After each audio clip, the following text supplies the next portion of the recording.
Hello, everybody. Wow, that's pretty loud. My name is Danny Martin. I'm the co-founder and CEO of Exposure. To kind of give you a briefing, we're an ed tech company that focuses on providing career opportunities in a gamified and immersive fashion. We also leverage our 8,000 square foot esports studio and education center to facilitate programs, camps, boot camp, and such. It's in the heart of Dallas, Texas, specifically Duncanville, Texas. So today I'm going to speak to you about the pathway to pro in regards to careers in the esports space. And I'm not just talking about competing in the game and entering into a tournament and winning millions of dollars. I'm actually talking about all the career paths that makes a tournament or league happen. For me, I was a junior in college studying entrepreneurship, and I was like, what is going to be my light bulb moment? What is that aha moment for me? It wasn't until my track teammate stated, my console needs repaired, because that was the time that he relaxed from running 6 miles, 7 miles a day. He wanted to play games as a stress reliever. I told myself, if I can figure out how to fix his console, I'm sure that there are many individuals on campus, specifically University of Texas at San Antonio, that dealt with the same exact problem. I conquered it. And as soon as I conquered it, I knew that I needed to be able to offer the same service to other individuals. So I did. I was the guy that was running around campus with a duffel bag with Xboxes and PlayStations inside of it, knocking on dorm rooms saying, can I fix your console? People looking at me like, I'm not finna give you my console. But the cool thing about that is when someone told me no, it allowed me to perfect my pitch. And that's entrepreneurship in a nutshell. When someone provided me their console or their PC, I was able to see exactly what game they played, how often, how good they were at that particular game. And I knew if I can start hosting tournaments on campus, it's another revenue model for me, as well as I can give individuals on the actual campus opportunities to compete and to showcase their talents. At that moment, I recognized just how hard tournament organizing is. You cannot run an event by yourself, as we see. It takes graphic designers, videographers, event coordinators, social media coordinators, and such. But in esports, where do you find that talent? It's not like you can just go to LinkedIn or Monster or Indeed and find someone with years of experience. Man, even in my campus, there was no such thing as an esports program. Now, universities and colleges all around are starting to adopt esports programs for that same factor, helping the actual individuals who are competing on campus or at a local school showcase their skills, which can ultimately help as recruiting for universities, retention in high schools. Just think, having an esports program in your school and someone who don't even like to go to school, they say, wow, esports? I love playing games at home. I'll come to school now and I'll pay attention. That's how powerful esports and gaming is. So for me, I knew I needed to create a technological platform, but I didn't have the skill sets at that time. So I got an opportunity to move to San Francisco, Silicon Valley, and I worked with an awesome individual in the tech space. And at this point, he allowed me to shadow him from the finance to the actual marketing side, to the actual development. To create a technological platform is a powerful thing because it can scale. You can impact individuals on a global perspective. And at that point, I set out to create a platform, an immersive gamified experience platform like a learning management system. But I like to call it a learning experience platform. Why? Because as we know, when you get out of college, a lot of individuals say, man, I just got out of college, but it's still hard for me to retain a job. The job is saying you need experience. We all have heard this before. So we needed to create a technological platform that provides functionality for the students to apply what they're learning, which is very critical in this space right now. And why is esports so important? Let me show you why. These are all esports organizations. Not all of them. There are thousands of esports organizations that are out there. Let me break down 100 Thieves. The owner of 100 Thieves right now, one of the owners, is by the name of Nadeshot. He was a professional gamer, and he recognized, as we all hear, professional gamers' life cycles are not that long. Maybe a 1 year, 2 year, 3 years. But Nadeshot had the vision that he wanted to create a team. And now that team, 100 Thieves, is one of the most valued teams in the world right now. Most individuals who are playing games, whether it's Rocket League, Call of Duty, NBA 2K, they're on Twitter right now asking for a point guard or a medic. And they're coming together to build their teams, whether it's in the metaverse or on social media. I've seen it firsthand. These are the individuals who are unknowingly being your next managers and CMOs, recruiters.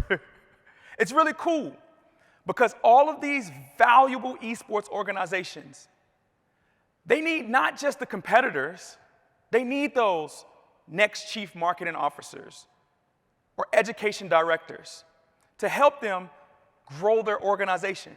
No different than an actual entity, Google, Facebook, FaZe Clan. This is 2020, but just recently, FaZe Clan was just valued at over $1 billion. That's insane. Yesterday, the Optic Majors happened in Dallas, Texas, specifically Arlington, at the Esports Stadium in Arlington. 158,000 individuals watched concurrently throughout a 3-day experience. And inside of this arena, 2,000 individuals cheered Optic as they competed for a prize purse of a little over $200,000. 4 individuals competing for $200,000 plus. These organizations are growing, and they need the support from the individuals, whether you have a tenured career that you can leverage your skill sets to add value to these esports organizations, or a student in middle school, high school, or college. They're seeking the support, and that was one of the main reasons why I wanted to start my company. Let's talk about traditionally. Think about the NBA or NFL. I grew up in DeSoto, Texas. This is the home place of Von Miller and many other professional athletes. In middle school, a young individual was being recruited to that of high school by way of their talent. From high school, they're being recruited to college by way of their talent. And from college, either they're going to the G League or going straight to the professional scene. That's not like that as much in esports. Professional esports organizations have to find their talent from a competitive perspective by going to tournaments or leagues and seeing who's the best player that's coming up the ranks. That's hard. Due to the fact that if you're not able to see someone's growth, whether it's in high school or middle school or college, you're missing a full opportunity to showcase the career aspects for the individuals who do not become pro. I tell students all the time, I know you want to be a professional gamer. Everybody does. I wanted to play basketball. I wanted to be in the NBA. But my mom told me all the time, think about the skill sets that you're acquiring right now. And in the instance that you do not make it to the NBA, you have something to fall back on. I take that to heart inside of our facility with our students every day. I tell them, all the computers and the nice games, that's great. Once you become a professional esports player, and I've seen over 9 gamers turn pro out of my organization, 2 of them just competed for well over $1.7 million. And yet I still tell them, once you go pro, everybody is good at the game. How do you differentiate yourself? It's your content. It's your personality. It's how you're able to handle yourself under intense situations. When do you start learning those? I tell the students, today. This is the moment where you can start building your portfolio. So just in case you do make it pro, you've now differentiated yourself from everybody else in that area. When you think of individuals like Ninja or Tfue, they're content creators by such. They're good at the game, but they know how to galvanize a crowd. They know how to speak to an audience. Those are skill sets that one can learn today before even being the best gamer in the world. This is the purpose of esports and careers. From our company, we recognize we didn't see any full-time esports and gaming schools. Well, I saw a lot of them in Asia, not so much here. So what I thought, I felt if I can create a program that replicates that of traditional high school, this could be something that could be mimicked within the actual high schools. We started with Discovered. Inside of our facility, students are able to be bussed inside of our esports studio and take a field trip to where they learn from our events coordination team, our production team, our marketing team, our dev team, our education team, and our content team. They can ask them questions because guess what? 75% of my 30-man staff is under the age of 26 years old. These individuals have either worked straight out of high school, either gone to college, or graduated from college and came back to work. So when a student walks into our building and they see someone who looks almost like their age, they're able to say, wow, I can do that. I can do that too. This is an opportunity for me. Then we started with Uncovered. This is the opportunity for subject matter experts to talk to students about what they do behind the scenes, whether they are a physician in esports, or a content creator, or a commentator, which we call shoutcasters in esports. And then we have Immersion. Immersion is a 4-week experience that we allow students to simulate running their own esports organizations, similar to that of running a Complexity or a Team Envy. For the first week, the students learn management, marketing, technology, competition, and production in esports. They take assessments through our technology platform, and then we break the students up into groups of 5. They mimic the roles of a general manager, a head coach, a production technician, a software developer, and a general manager. Then we give them a salary cap, and they're able to fantasy draft players within our real tournaments and leagues. The head coach and the general manager, they communicate with each other to figure out who they're going to draft. The marketing specialist utilizes our platform to create a marketing strategy, team logos, team bios. The production technician takes clips of the performances of the players that they've drafted, and they're able to create a highlight reel and incorporate it into our technology platform.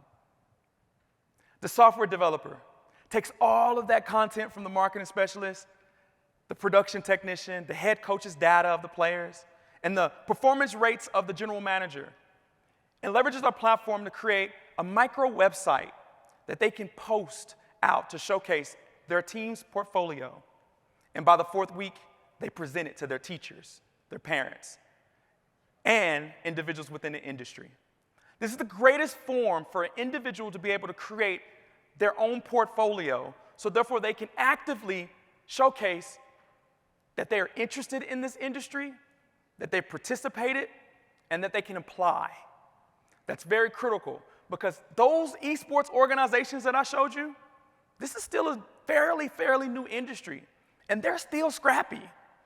The value that you see, 500 million, a billion, they're in startup mode still, and I can guarantee you, because I talked to a lot of them, they're still trying to figure it out. And they need great talent. And you know where that talent comes from? That talent comes from hungry individuals who would love to do something that they're already doing passionately. It's just about educating them on those paths. If you don't see that there's a careers in esports and gaming, how would you even know about going about it? You see LeBron on TV, Luka, you see it, it's touchable. Like, I can do that. But we have to show that there are career opportunities outside of just competing in Fortnite. In our rest of our programs, it gives the opportunities for students to self-paced learn via our master classes. They can also be trained specifically by pros. Now, sometimes those pros have come out of our company, or individuals that we see are doing really awesome inside of the space.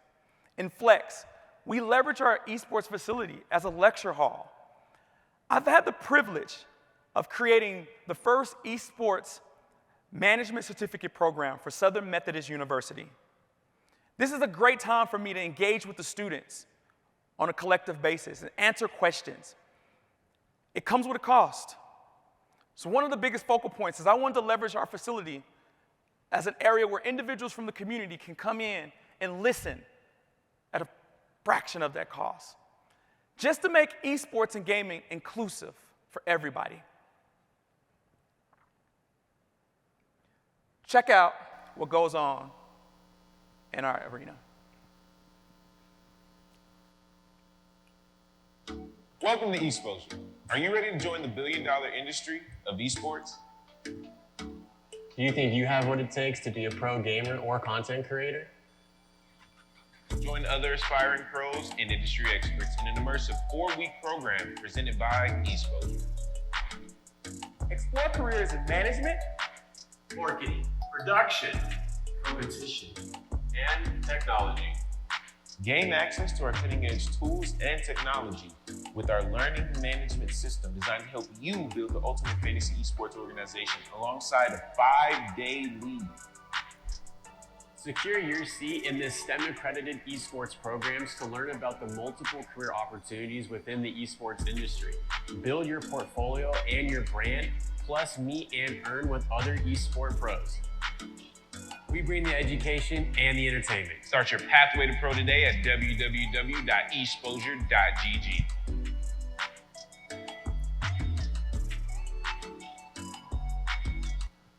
Now, I would love to take credit for that content, but no. It's the individuals who are passionately loving to be able to create portfolios for themselves. And they take a video, they take Adobe Photoshop, Final Cut Pro, or Premiere, and they create what you just seen there. And hundreds of videos that we're able to create and push out inside of our facility. As I spoke on it, in esports there are many disciplines: management, marketing, competition, technology, and production. When it comes down to hiring, it's hard. Like, as a startup, that's scrappy, just like any esports organization. I had to figure out what differentiates someone from the next, and it was their portfolio. That helps me identify the passion of one. Sales, how do you get your marketing out? How do you get your product out there so individuals can support you? Competition, performance is key. Esports is 1% of the industry from a gaming perspective. But it's ultimately utilized for brands, sponsors, partners, to showcase their products in the most dynamic and awesome way. Engagement is creating technological platforms. That's what we do here.